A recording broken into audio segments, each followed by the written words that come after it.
Yes, ma'am. Your slide is visible.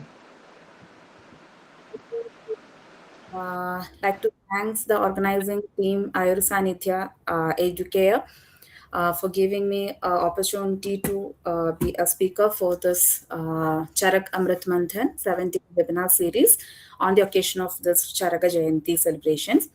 So happy Charaka Jayanti to all those participants who joined for this webinar. So I feel that this for starting, I'm telling that I am not fluent in Hindi, so I will be speaking in English. Is it okay for everyone?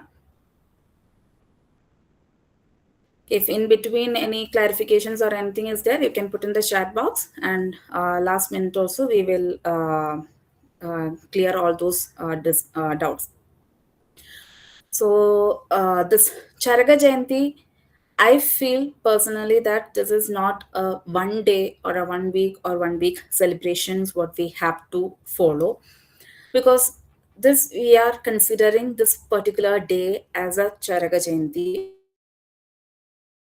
or we are celebrating this a special day to remember the or we are trying to give a tribute to the acharyas who have done a wonderful job in the field of Ayurveda. So they have done that much work and they have put their efforts, they have put their knowledge in this science and in this field of science, and that has come till our generation. And it is our responsibility to process this knowledge of this science, and we have to get this knowledge transferred to the next generation in its purest form. So if we have to understand this samhita, whatever samhitas, then we should get the proper knowledge of the samhita. So remembering this acharyas on a Charaka Jayanti or Srishrada Jayanti or Dhanvantri Jayanti is not the one what we have to do. We have to remember them every day. We have to remember their thoughts. We have to apply it in a proper manner by getting the proper understanding of the samhitas. So this is one day we can highlight as a remembrance or giving a tribute to this acharyas, how we get the knowledge of this acharyas written in the form of samhitas and all, and how we will be applying it in our clinical practice. So for that particular aspect, I have been given this topic like Charaka Samhita, from structured learning to clinical reasoning. So before starting with the presentation, I have to ask you one thing. How many of you consider Samhita as a boring subject? Anyone? You can raise your hands. Okay, one, two. All others like Samhita? All other participants? Oh, three. Almost 70 participants are there, and only three are not liking Samhita. So, okay, so the number is increasing. So once I joined BAMS course, I was a person who was not interested into this Samhita. So honestly, the first year when I joined, we didn't have this transitional curriculum, and we had syllabus, which is first year we have to study Ashtanga Hridaya, second year we had to study Charaka Samhita Purvartha, and third year we had to study Charaka Samhita Uttarartha. So without knowing any background of this syllabus or knowing about this concepts what we have to study, getting inside a classroom where the teacher comes and telling a lot of shlokas, explaining its meaning, and going and next day coming back and asking shlokas, then we will be getting the punishments and all. So in that scenario, it was a very hectic schedule to understand this samhitas, and rather than understanding, we just mug up the shlokas. We had to be just safe in the classroom, so we will be mugging up the shlokas, we will be by hearting the shlokas to just get rid of all those punishments. Once this Charaka Samhita has been taught, and it was being by a new teacher, so that angle of vision by the teacher has changed, and thus the way of studying, the way of teaching has been changed, and we have to get rid of all those punishments. and thus started the interest in the Samhitas. And that's how I ended up in taking the PG in Samhita Siddhanta. And now I can tell confidently that I can read a shloka, I can get the meaning of that shloka, and I can interpret to some extent compared to that first year BMS student. I'm not a pro in this, but I try to get understand that particular topic and apply it in a particular manner. So, this is what I want to share to you people. Being a BMS graduates or a BMS students, how you can see the Samhitas in a different angle and how you can apply the topics or concepts which are explained in Samhita in a better way in your clinical practice. So we will be seeing what is the structure of this Charaka Samhita and how we can utilize in the practical aspects. So this journey, that is this presentation will be taking as from the journey of shloka, the context and interpretation to the observation, reasoning, and responsible application.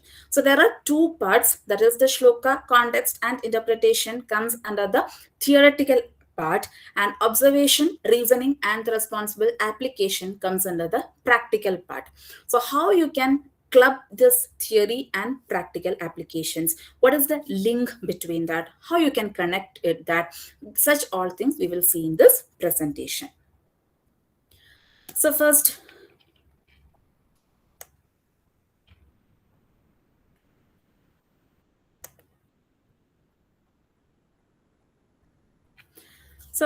we will start with a common scenario what we find. So you have studied about the terms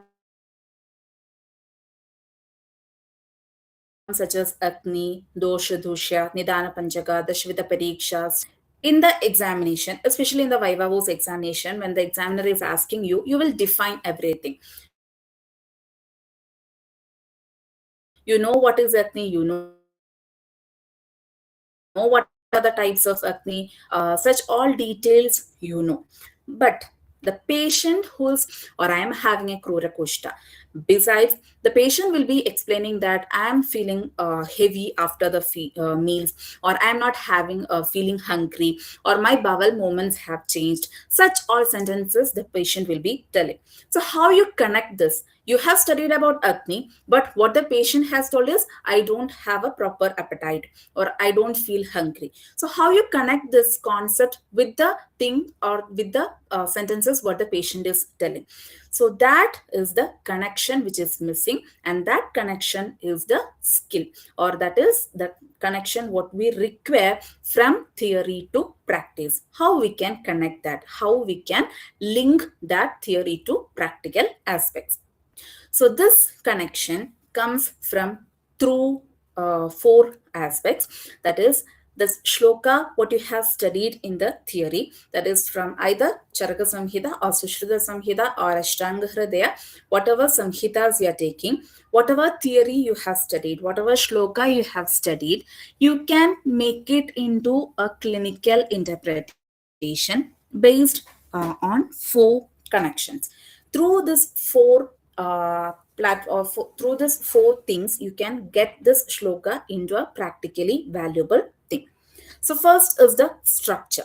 You should know what is the structure, what is the adhisthana for that, or where does this concept is being explaining. That structure should be understood. Then comes the interpretation. So you're reading a shloka, you have to know what is the meaning of that, what else has been explained in that. Is it this just the meaning of this shloka, or anything I have to connect it? Such all interpretations we have to do.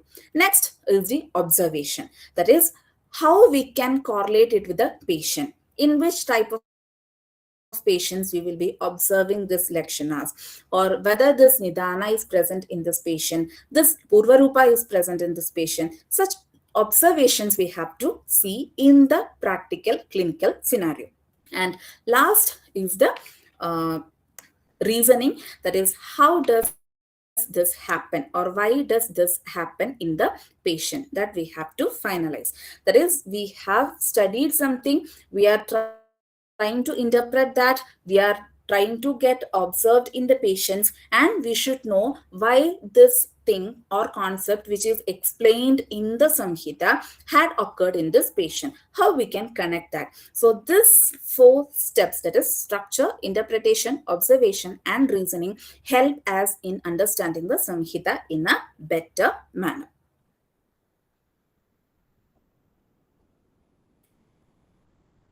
Is the slide moving?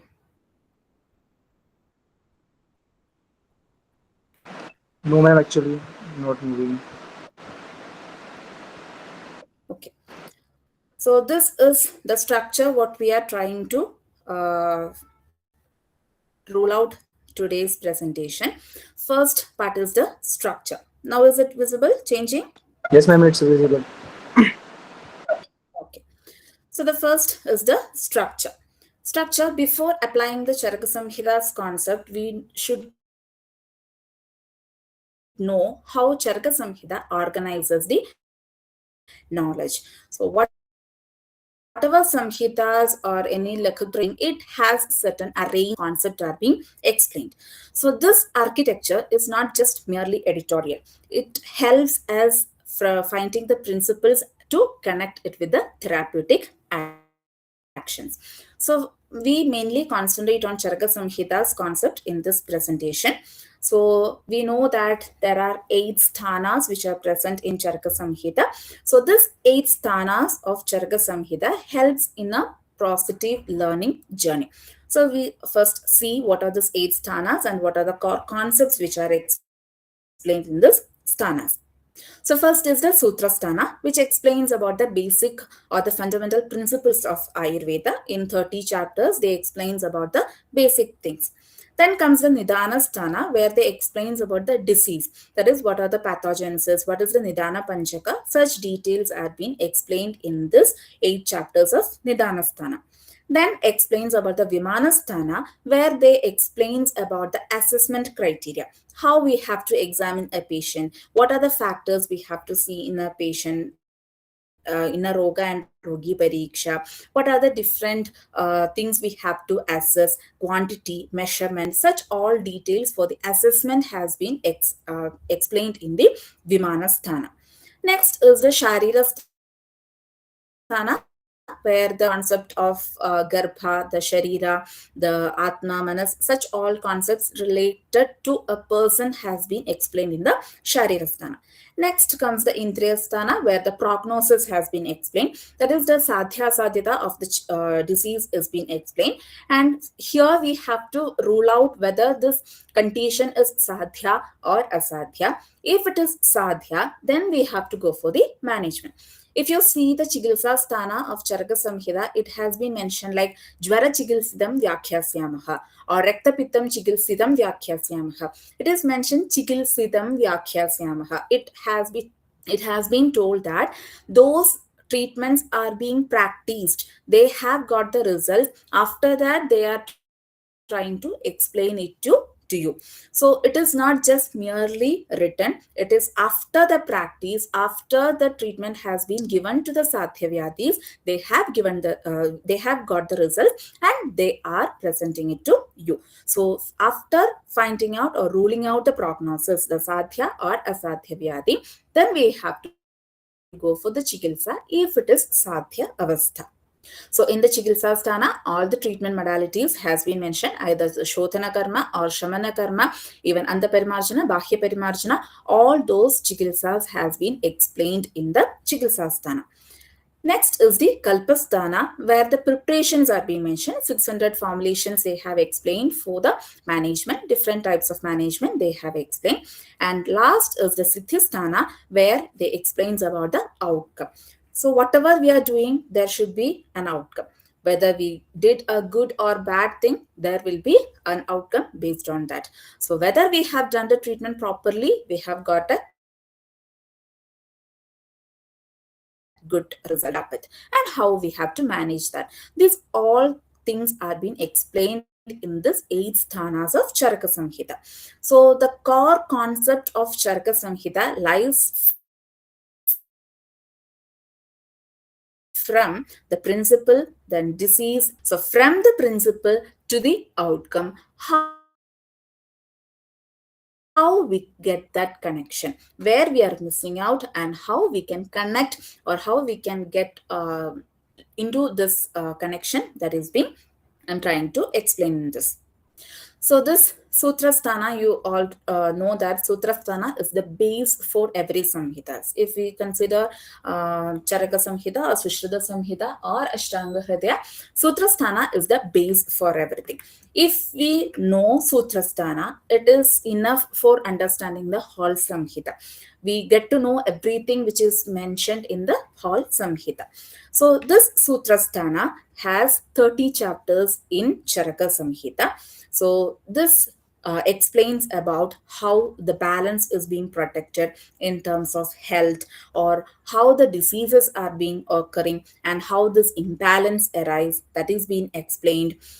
Who is being treated, in what condition we have to do the treatment, about the patient they have explained, what should be done and when we have to do the management, that also has been explained. So these all together, if we know the basics, if we know the foundation, then Chigilsa becomes a reasoning. We can tell that because of these factors or because of these conditions, I have given this management. But if we don't know this basics, if we don't know the Sutrasthana, then we will be just ending up in prescribing something. Either like the medical representative has given me this brochure, so I'm just giving this medicine in this condition. So this is the Vata Vyathi condition, so I'm giving this medication. This is Pakshakada, I'm giving this medicine. Or my teacher has given this medicine in this condition, so I'm prescribing the same thing. So we will end up in that situation if we don't know the Sutrasthana or basics of Ayurveda. So if we know this, then it will be very easy for us for the proper management. So how it becomes easy? If we know the Sutrasthana, then we will be able to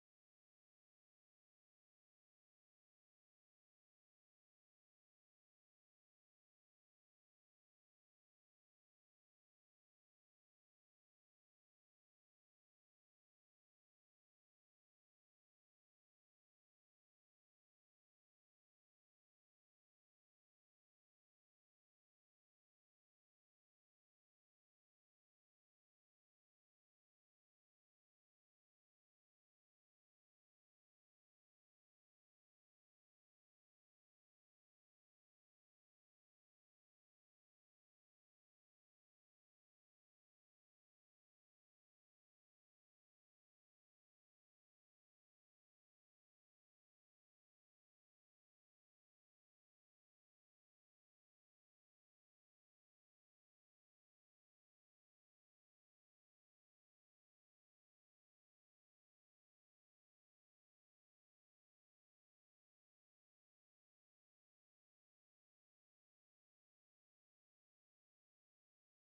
So next is the Yojana Chatushka.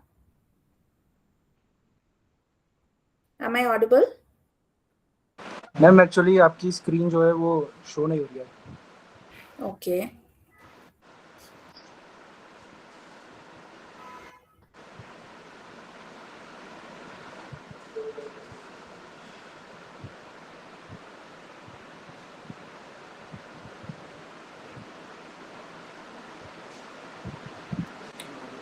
Yes ma'am, now it's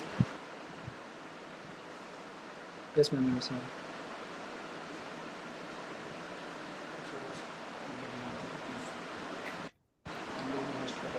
So this Chadushkas, we know that 7 Chadushkas are there. Chadushkas explains about a particular concepts, and 4 chapters are being connected in this Chadushka, and each Chadushka explains a core concept in this 4 chapters.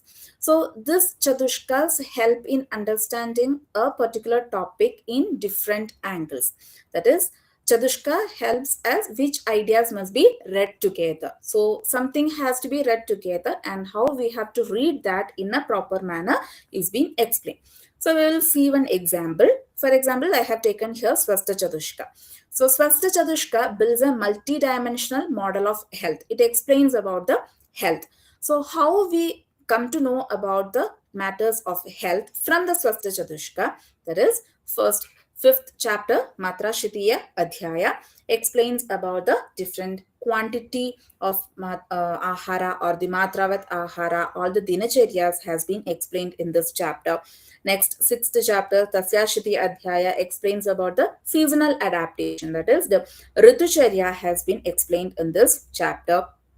Next, the seventh, Navegandharaniya Adhyaya, explains about the natural urges and conduct. That is, the Dharaniya Adharaniya Vegas has been explained in this chapter.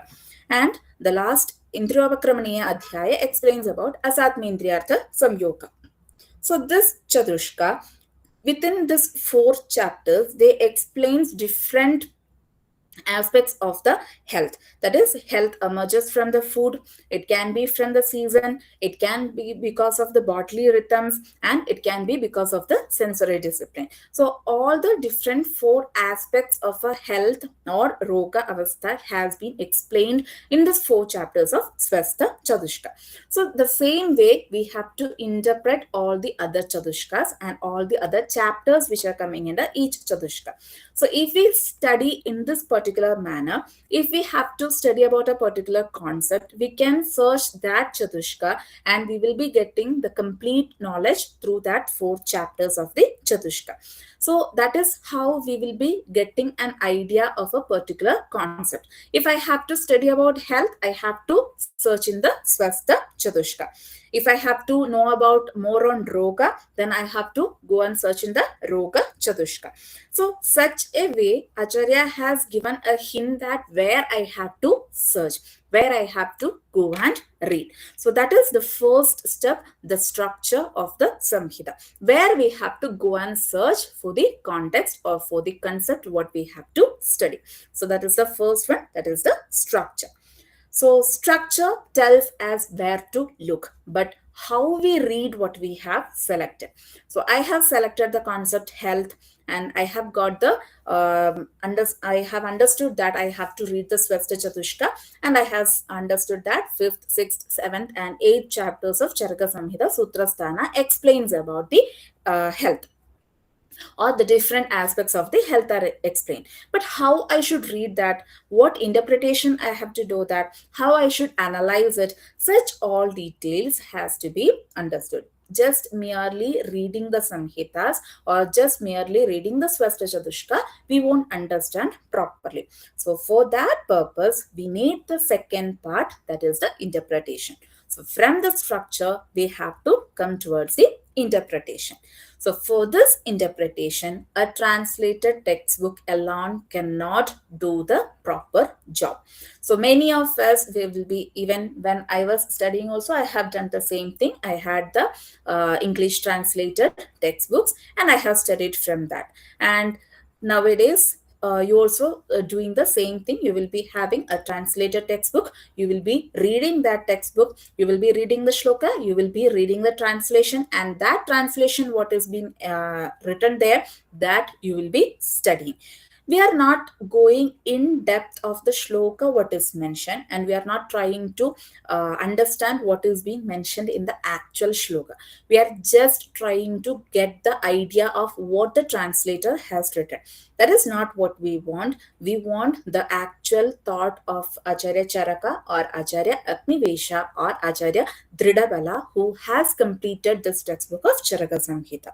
So, if we have to know that, then we should know certain tools which will help in understanding these textbook. Because if we read the textbook in a simple manner, we are taking something from one chapter, we are taking another reference from another chapter, we are taking a next reference from another sthana, we are putting it all together, and we are literally reading something from the scattered matter we have got, then it will be just making us understanding complicated. We won't understand anything clearly, but we will be ending up in not getting any knowledge out of it.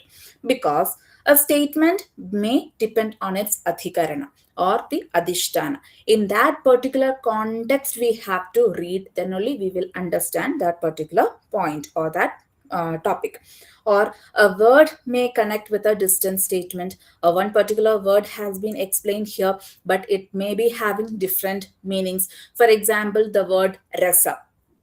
The word rasa is having n number of meanings in Ayurveda. So rasa is mercury in Rasa Shastra. Rasa is Swarasa in Rasa Shastra again. Rasa is Mathura Rasa in another context. Then rasa is Mamsa Rasa in another context. So this term rasa is having different meanings in different contexts. So we have to understand what context we are reading and what meaning we have to consider and what meaning it has when connected with other terms. So that connection we may be missing if we are not understanding it properly, or the part of the meaning may be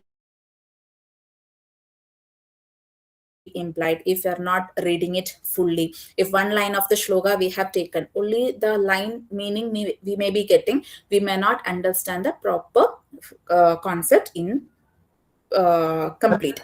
Or a general rule may carry an exception. Ma'am, Like, in the yes, PPT, so isn't clearly visible. okay. Is it visible now? Yes, ma'am, now it's visible. Okay. So next, a general rule may carry an exception. Sometimes in the starting or end of the chapter, the indication or contraindication might have told, but you are just reading the middle portion and you may miss out that indications or the contraindications. Or sometimes again, a non-principle may extend to similar situations. One concept has been explained in one chatushka in the first chapter. It may have to be interpreted in the second or third chapter. So if you are not reading the first chapter, you are just reading the third chapter, you may miss out that. So such different complications or different other problems can arise if you are not properly reading the concepts. So structure we have understood and how we have to interpret it. But having a lot of treasures or magics which are hidden. So if we have to understand it, then we have to unlock it with the tools which are present in the Samhitas itself. So one such tool I would like to introduce to you is the Tantra Yukti, which will be helping in understanding the shlokas or the sutras in a proper manner. So, have you studied about the Tantra Yuktis, or do you remember the Tantra Yuktis? Anyone? The first introduction to Samhita portion. Anyone remembers how many Tantra Yuktis are there? Where it is explained? No, ma'am. Okay. So, Tantra Yukti is explained as per the commentator of Charaka Samhita 34 as per Sushrata Samhita 36 as per Ashtanga Hridaya and Charaka Samhita. But you don't want this all Tantra Yuktis to be understood. I recommend at least 5 or 6 Tantra Yuktis which can change your reading style of Samhitas. So, if you know this 6 Tantra Yuktis or you read the Samhitas with the help of this 6 Tantra Yuktis, it will be helping you to change your dimension of reading the Samhitas and change the dimension of application of your Samhitas. So this 6 Tantra Yuktis I will tell, that is first Adhikarana Tantra Yukti, then Yoga Tantra Yukti, Vakyashesha Tantra Yukti, Atidesha Tantra Yukti, Apavarga Tantra Yukti, and Uhya Tantra Yukti. So first is the Adhikarana Tantra Yukti. Adhikarana means the main subject. Then comes the Yoga Tantra Yukti. What has to be connected? Yoga is the connection. So how you have to connect it. Vakyashesha is what is implied. Then Atidesha, where can it extend? Apavarga is what is the exception, and Uhya, what must be adapted. So, for example, if we consider Snehana Karma, what is the main subject? We should know about the Snehana Karma. What are the types of Snehadravya? What are the different types of Snehana Karma? Such all details comes under the Adhikarana. Then Yoga, what must be connected? To do the sneha karma, what are the proper things which we should know, what are the other concepts we should be knowing. So for doing the snehana karma, we should know about the concept of Agni, Koshta, then Bala, Sattva, then such all concepts should be understood. That what is implied. If a patient is coming, what are the things we have to check? What are the investigations we have to do, or what are the examinations we have to do, or what are the prerequisites we have to do? Such all things comes there. Then where can it extend? Only this snehadhyaya explains about the sneha, or whether any other. So in Sutrasthana, the Snehadhyaya explains about the Sneha procedure, and the detailed description of this is present here. But we get the references of this Sneha karma in different other chapters in Sutrasthana itself, in Chikilsasthana, in Kalpasthana, Siddhisthana, etc. So what we have to check, or what all references we have to collect it. Then Apavarga, who are indicated for this Snehana Karma, who are contraindicated for the Snehana Karma, what patient we have got, whether it is that patient is indicated.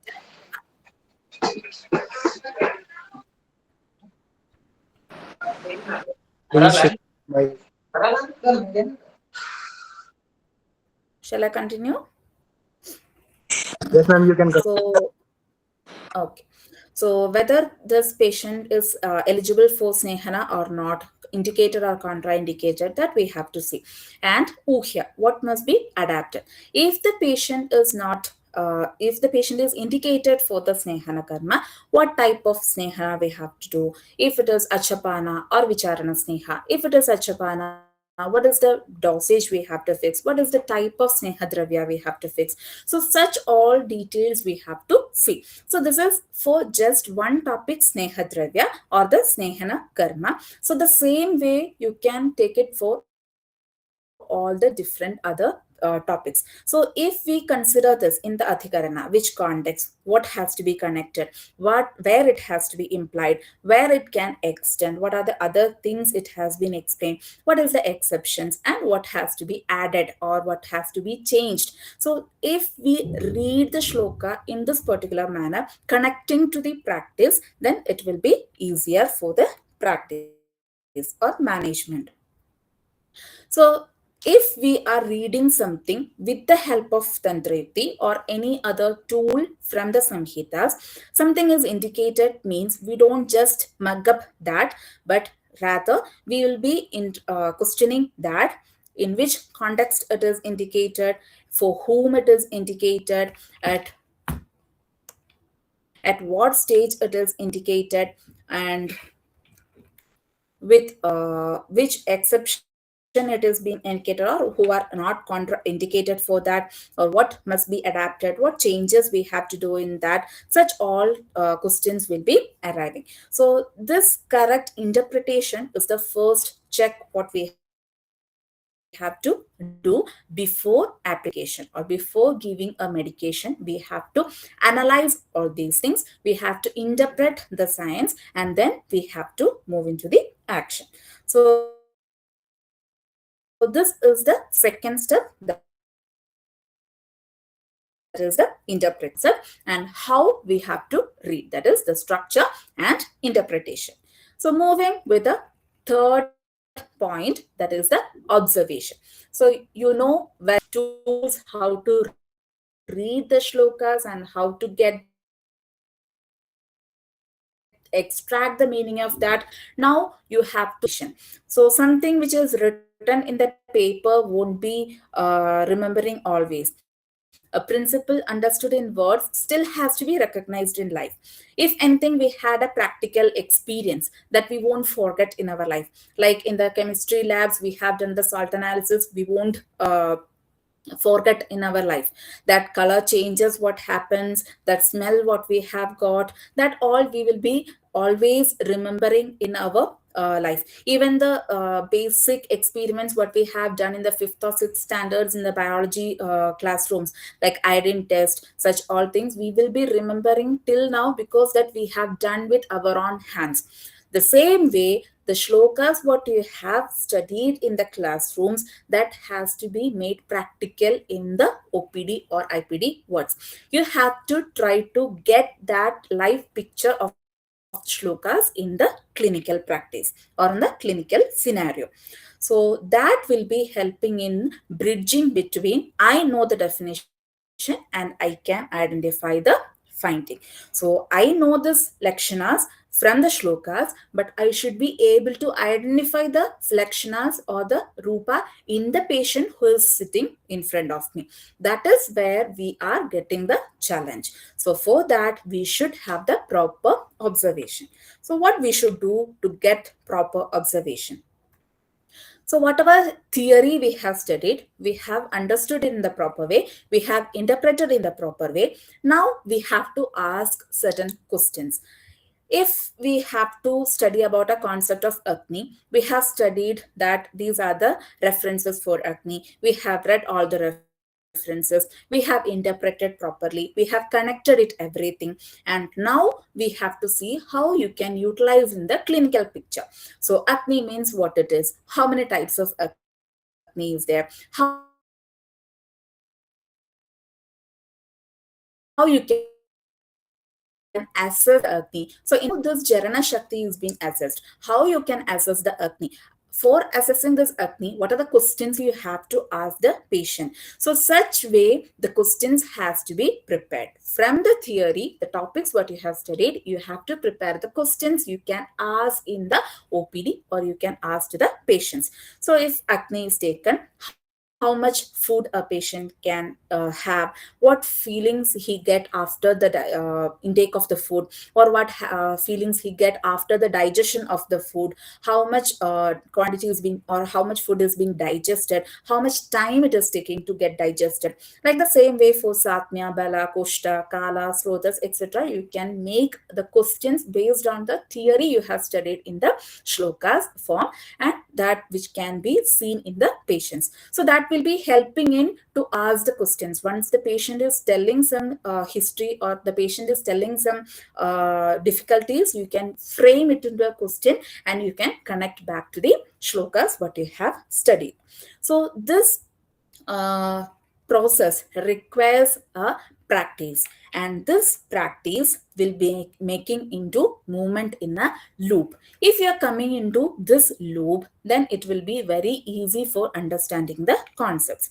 So for entering into the loop, you have to first read the exact shloka and the context. First read it thoroughly, then you have to see the other shlokas or other topics which is related to this is present. You have to read it and you have to connect it.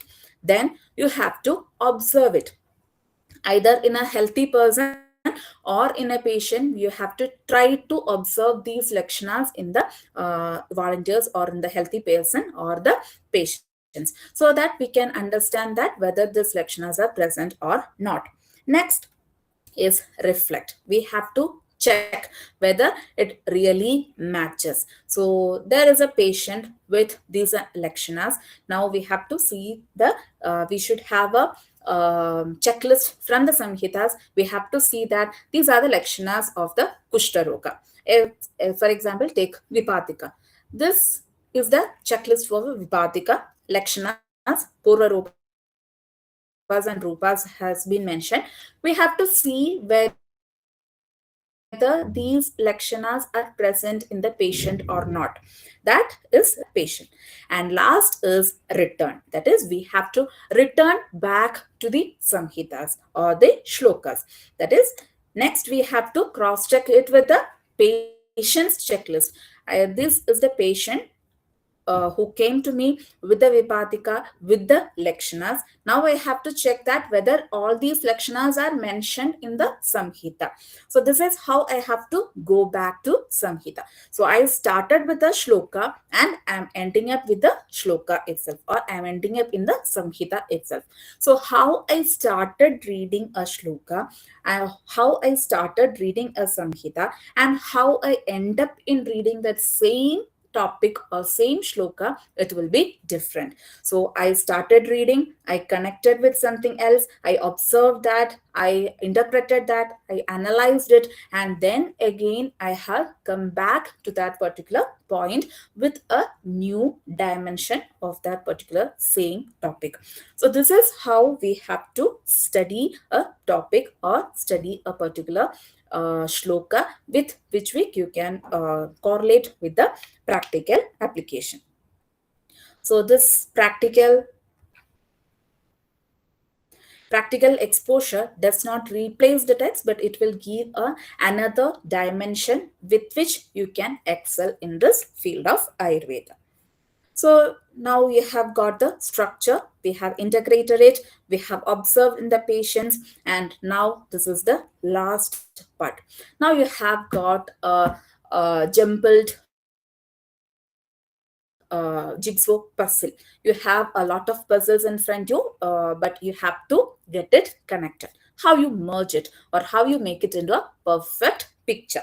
And for this, how you are doing that or how it has to be done, it depends on certain factors. So if we properly arrange these puzzles into a picture, in a perfect picture frame, then it won't be just like we are giving some medications or some prescriptions which has been already practiced through. We can create our own identity in that, and there lies or there comes the different factors which will be affecting in that management. So how we have to do this clinical reasoning or how we have to do this application. So if a patient of 21-year-old person is coming with heaviness after meals, habits, also late meals, daytime sleep, low physical activities, etc.,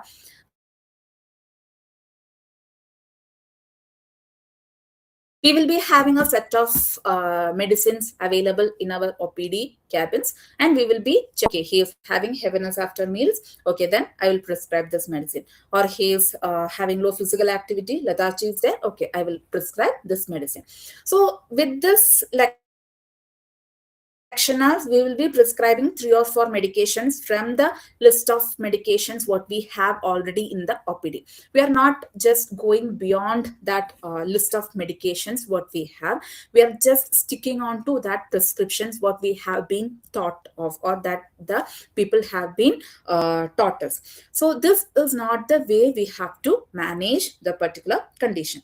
So the first task is to gather and organize all these things. We have to consider all these lectioners, then we have to organize it properly, then next we have to analyze it, and then last we have to go for the prescription.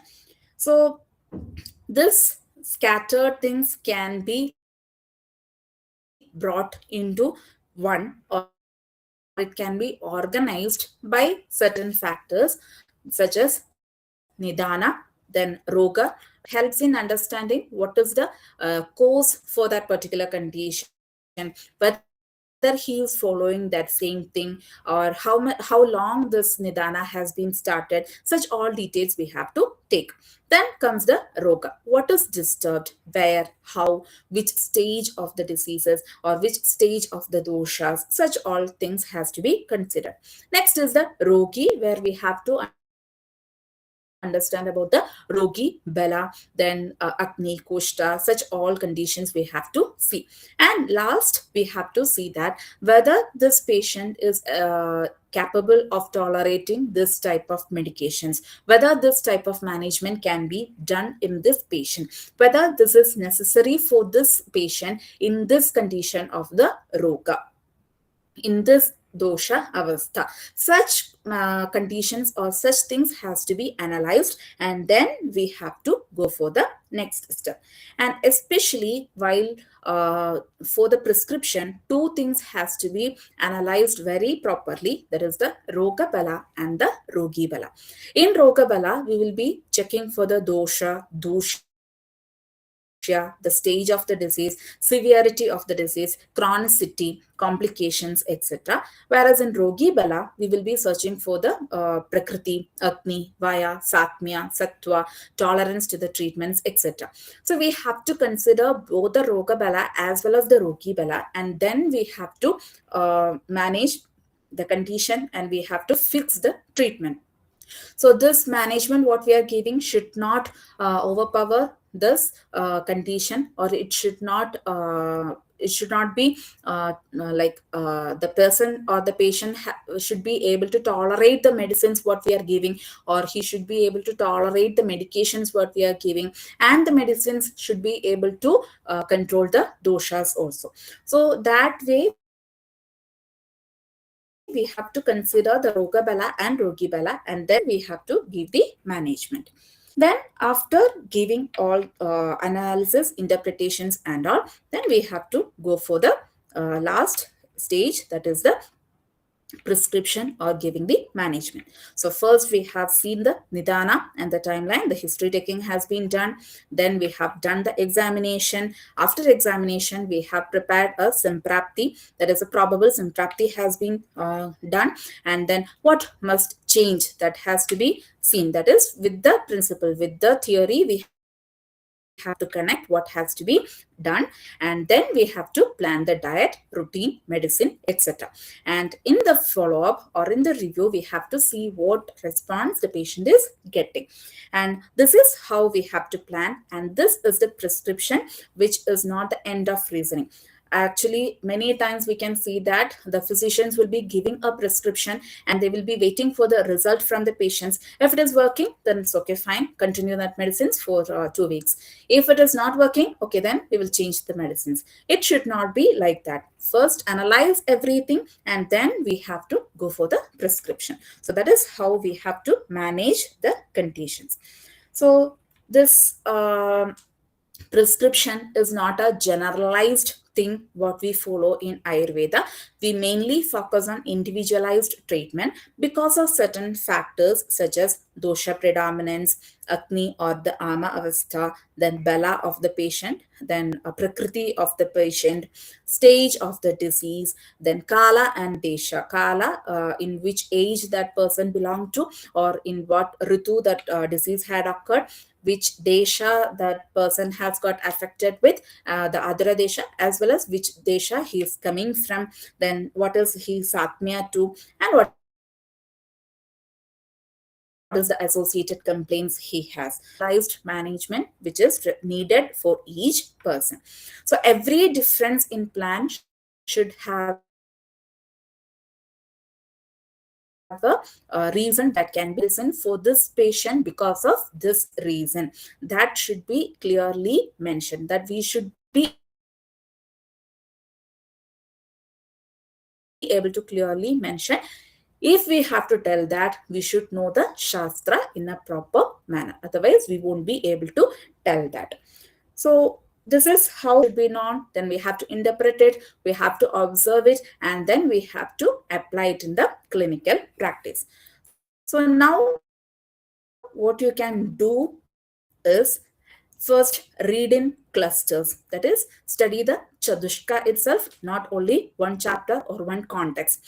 If you have to study one topic, try to get all the references related to that particular topic and try to study that. Ask Tantrayukti questions. Which is the context? What is the connection? What is the exception?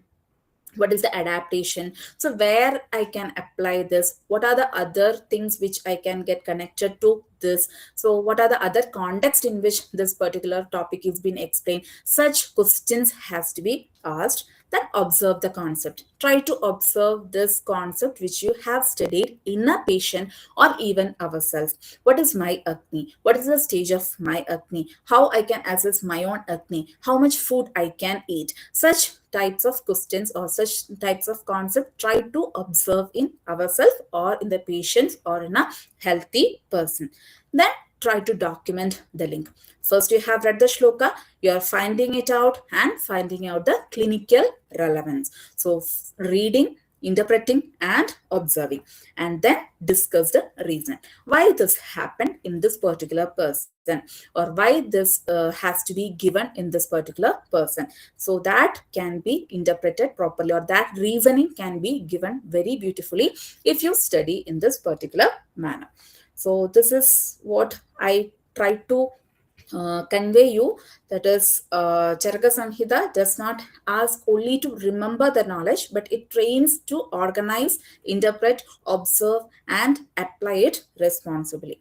So, how it is like Chadushka helps in organizing the concepts, then Tantrayukti helps in clarifying it. Tantrayukti is just one tool I have taken here, and that too, for example, I have added 6 Tantrayuktis here.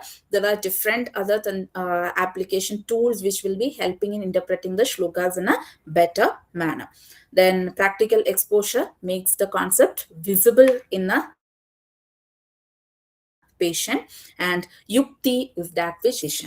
So this everything combined together, we will be able to have a proper clinical management with the base of samhitas in our hands.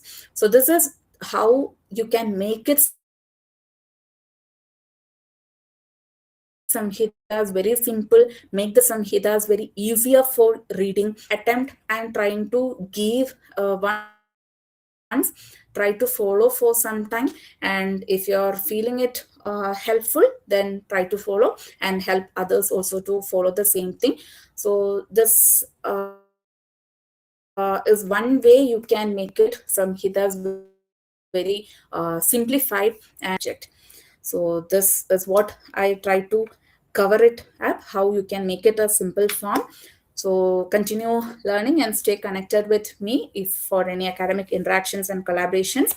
I have a YouTube channel which I share the educational content related to Ayurveda through YouTube and Instagram accounts. It's Ayursanidhya, and also I have a Ampiayu Herbals Private Limited, where we are marketing now the herbal beauty products through Instagram as well as the website. Please do check it out, ampiayu.com. And if you have any doubts, queries, anything, please. And once again, I'm thanking the organizers of Ayursanidhya for giving me this wonderful opportunity. And thank you for giving this opportunity.